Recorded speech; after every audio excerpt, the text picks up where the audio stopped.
Thank you very much, Commissioner, and I want to thank you, our distinguished guests, for your patience. Thank you so much.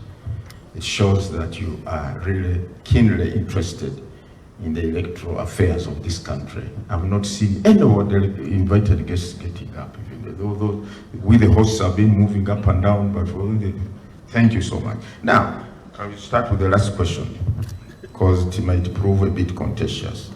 Dress code on polling day. I will start by reading the law. Beg your indulgence. Section 47 of the Presidential Elections Act. It says, in subsection 2, a person shall not, while in a polling station, display on his or her person any emblem, ensign, badge, label, ribbon, flag, banner, card, or device as a badge intended, mark the words, or likely to be taken as intended to distinguish the wearer as a supporter of any candidate. That's the law. Anything, any dress, any object, any banner, candidate's portrait, any flag that might be taken as intended to distinguish you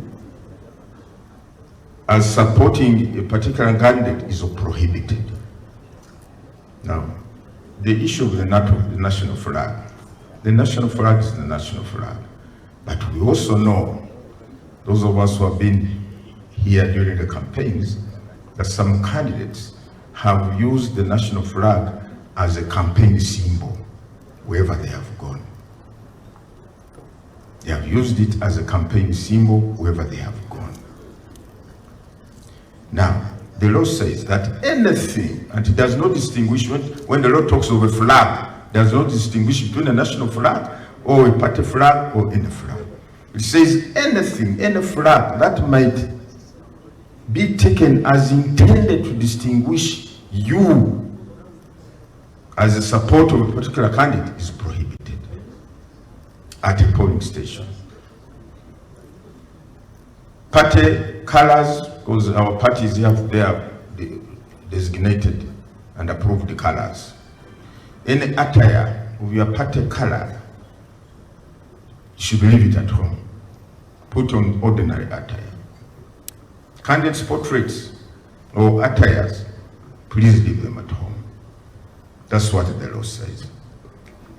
And we want Ugandans, if you want to have peaceful, credible, free and fair election, observe and respect the law.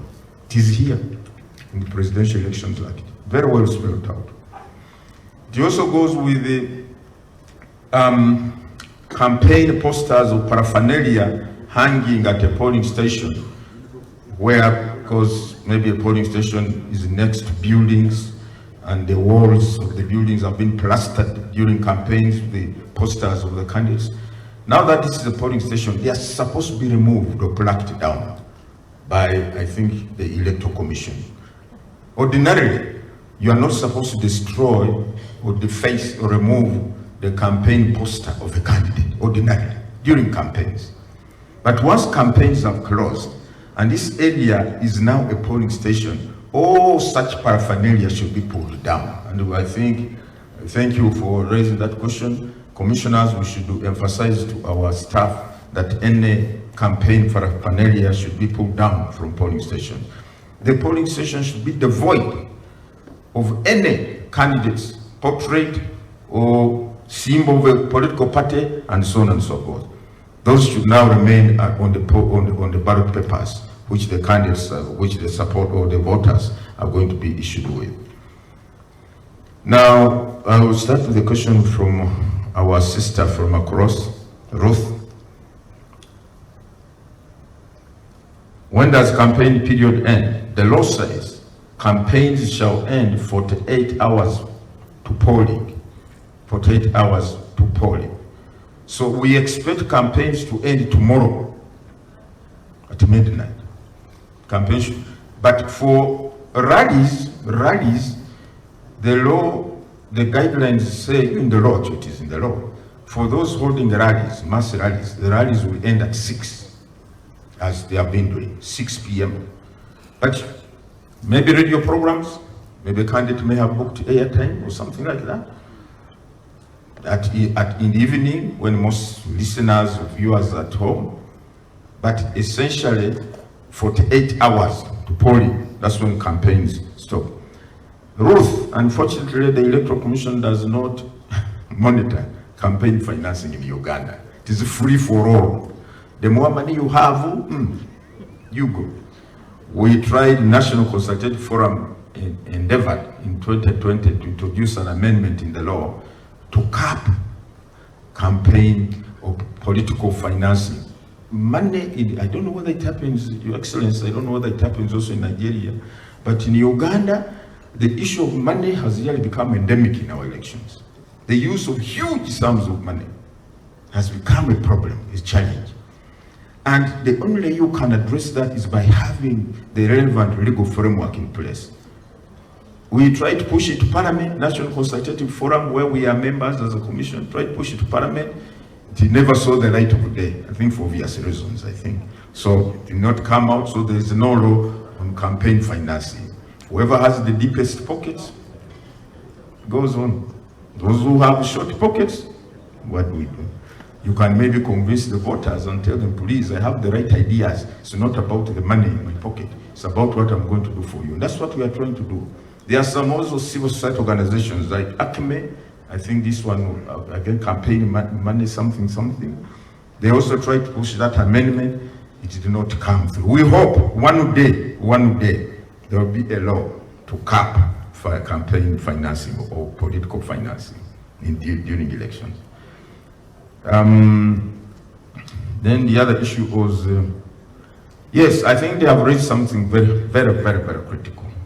The voters on 15th are going to be issued with 3 ballot papers: presidential, woman member of parliament, directly elected. The boxes are different at the polling station. For presidential, WMP, directly elected. The ballot papers are different. We have designed that once the 3 ballot papers have been issued to the candidate, to the voter, 2, because I think the first box is presidential, the other 2 are going to be placed in some kind of polythene,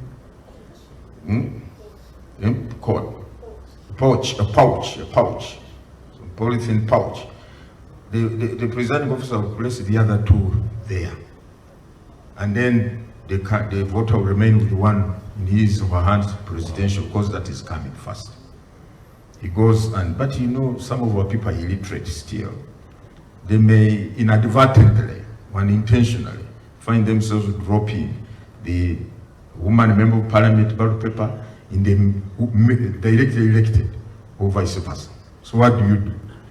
Is it invalid? I don't think it is invalid. It is only wrongly placed because of the literacy levels of our people. I think we shall have to address that with our people, with our field officers, on how to handle that. Don't simply throw away this ballot paper because it is placed in the wrong box. I think we shall have to. And then on these remaining days, we are going to have many radio talk shows with our field people to emphasize the need. But the voters are also going to be assisted. There will be somebody assisting them, telling them, no, this one is now, you are supposed to, this one is the one for women, member of parliament, woman member of parliament, and the other one is for male. We shall put in place a mechanism that avoids all this. But assuming a ballot paper finds itself in the wrong box, in my view, that ballot paper should not be thrown away anyhow.